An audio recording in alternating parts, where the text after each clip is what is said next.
En este video te vamos a dar todos los detalles para que puedas ir a un laboratorio y saber si sufres de una condición que padecen 8 de cada 10 adultos en Estados Unidos, llamada resistencia a la insulina. Y no lo estamos inventando. Te vamos a dejar aquí abajo del video un link para que puedas ir a ese estudio donde se analizó la salud metabólica de la población adulta en Estados Unidos y se determinó que es alarmantemente baja. Y como estamos seguros de que no quieres padecer de esa condición, te vamos a dar las claves para que puedas ir a un laboratorio y diagnosticar por tu cuenta tu salud, porque a nadie le interesa más que a ti. Todos hemos chequeado alguna vez algunos valores en un laboratorio: el colesterol, la glucosa, la creatinina, la hemoglobina glicosilada e incluso los triglicéridos. Pero el problema con medir esos valores es que por sí solos no diagnostican absolutamente nada. Normalmente hay que ver esos valores en conjunto para poder diagnosticar alguna condición. Un ejemplo común es el colesterol alto. ¿A quién no le han dicho que tiene el colesterol alto y que por eso tiene que tomar una estatina?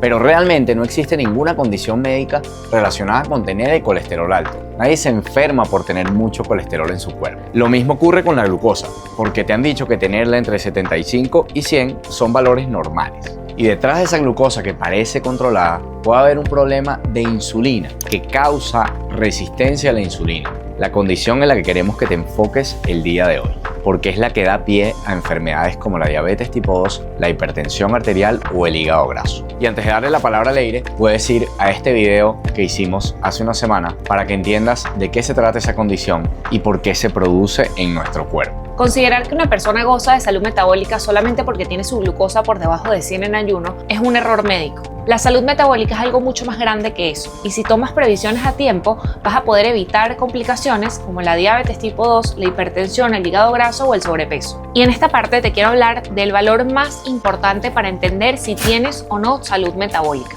y ese valor es la insulina. La insulina es una hormona que produce el páncreas normalmente. Y es importante aclarar que la insulina y la glucosa son sustancias diferentes. La glucosa es el azúcar que fluye por tu sangre y lo puedes medir en tu casa con un glucómetro o yendo al laboratorio te lo puedes medir también. Y la insulina es una hormona que produce tu páncreas, específicamente en las células beta, y se produce en respuesta a una glucosa elevada en tu sangre. Y esa insulina es utilizada para que tus células puedan utilizar la energía que está circulando en tu sangre en forma de azúcar, y no le puedes medir en la casa, solamente lo puedes medir en un laboratorio. Cuando la insulina no funciona adecuadamente, las células empiezan a resistirse a su efecto, y esto se le conoce como la resistencia a la insulina. Y la reacción inmediata del páncreas es producir aún más insulina para lograr vencer esa resistencia y lograr hacer su efecto. Pero eso genera un estado de hiperinsulinemia en tu cuerpo que no es algo óptimo. Y este problema de mucha insulina en tu sangre puede ocurrir por dos factores principales. El primero es que haya un flujo exagerado de glucosa circulando por tu sangre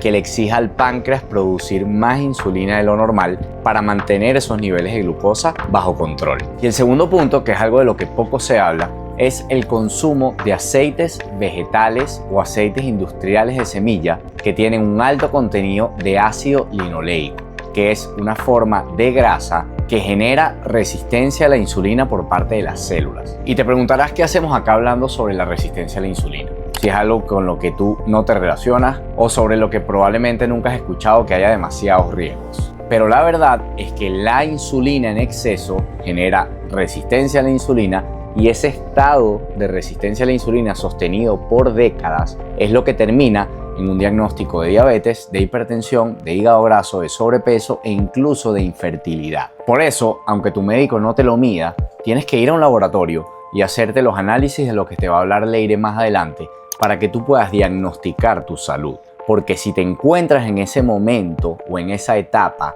de resistencia a la insulina que no diagnostican en un consultorio, estás a tiempo para hacer algo al respecto y no tener que llegar un día y que te den un diagnóstico fatal de alguna de esas enfermedades que no quieres padecer.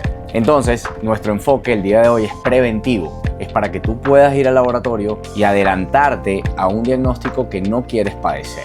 Así que te recomiendo que le prestes atención a lo que viene ahora, porque Leire te va a explicar cuáles son esos análisis de laboratorio para que puedas ir y te los hagas por tu cuenta. Para detectar en un laboratorio si sufres de resistencia a la insulina, tienes que evaluar los siguientes exámenes en conjunto, ninguno por separado. El primero es la glucosa en ayuno. Se usa para diagnosticar la diabetes, pero si solamente nos basamos en este valor sin analizar el resto que te voy a explicar a continuación, esto puede llevar a equivocaciones. Por ejemplo, puedes tener la glucosa en ayuno en 80, que está por debajo del rango óptimo, pero esto podría ser a expensas de que tu cuerpo está produciendo demasiada insulina. Y si vas al médico, tu médico te va a decir que todo está bien, pero realmente estás teniendo tu glucosa bajo control a expensas de un problema mayor, que es que tienes la insulina demasiado alta. Y si entendiste bien, el problema real no es que tengas la glucosa alta, es que tengas la insulina alta. El segundo valor que tienes que tomar en cuenta es la insulina basal, es decir, en ayuno. Este es el valor de laboratorio más importante que tienes que medir.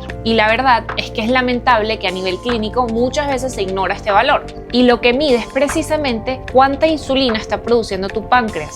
Y se mide en microunidades por mililitro. Cualquier número que esté por encima de 5 microunidades por mililitro en ayuno quiere decir que tu páncreas está produciendo mucha más insulina de la necesaria y que estás en un estado de resistencia a la insulina. Y acá tienes que tener cuidado con los rangos de laboratorio porque suelen ser muy amplios y suelen decirte que hasta 20, incluso 30 microunidades por mililitro en ayuno es un valor normal. Pero en el siguiente video te vamos a explicar por qué esos valores no se corresponden con la salud y por qué tienes que apuntar a tener este valor por debajo de 5 microunidades por mililitro en ayuno. Número 3. La hemoglobina glicosilada. Este valor se representa como un porcentaje y te habla del promedio de azúcar en sangre los últimos 3 meses. Cualquier persona con salud metabólica debería tener este valor alrededor de 5.5 y cualquier valor que esté por encima de 5.5 sugiere que esta persona es resistente a la insulina porque ya le está costando a la célula utilizar ese azúcar y por eso se está elevando en sangre. Número 4. Triglicéridos. Los triglicéridos son un tipo de grasa y es la principal forma de almacenamiento de grasa en tu cuerpo.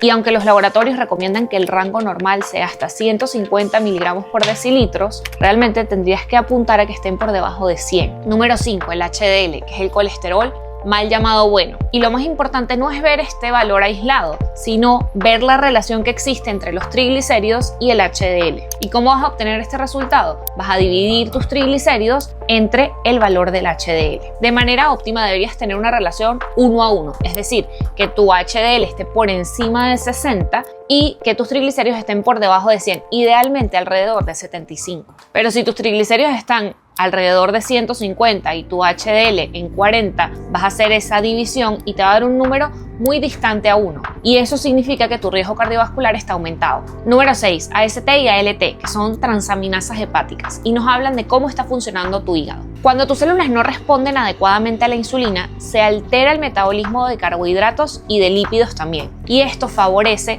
a la síntesis de grasa en el hígado. Y eso poco a poco se acumula en el hígado y lo daña. Y aparecen diagnósticos como el hígado graso e incluso la cirrosis. Cuando hay inflamación del hígado y aumenta esa grasa dentro del hígado, aumentan estas enzimas hepáticas. Históricamente se ha considerado normal valores entre 20 y 25 unidades por litro para AST y ALT. Sin embargo, cuando vas a un laboratorio, este rango lo amplían porque, como Oscar les explicó al comienzo, somos una población enferma y toman como normal esa población que no tiene salud metabólica. Pero deberías apuntar a tenerlas entre 20, máximo 25 para garantizar tu salud metabólica. Recuerda que necesitamos tu apoyo para que este mensaje llegue a muchas personas que necesitan escucharlo. Así que si es algo que te convence y que resuena contigo, no te cuesta absolutamente nada darle un botoncito al video y además suscribirte a nuestro canal para que no te pierdas de información valiosa como esta. Hasta la próxima.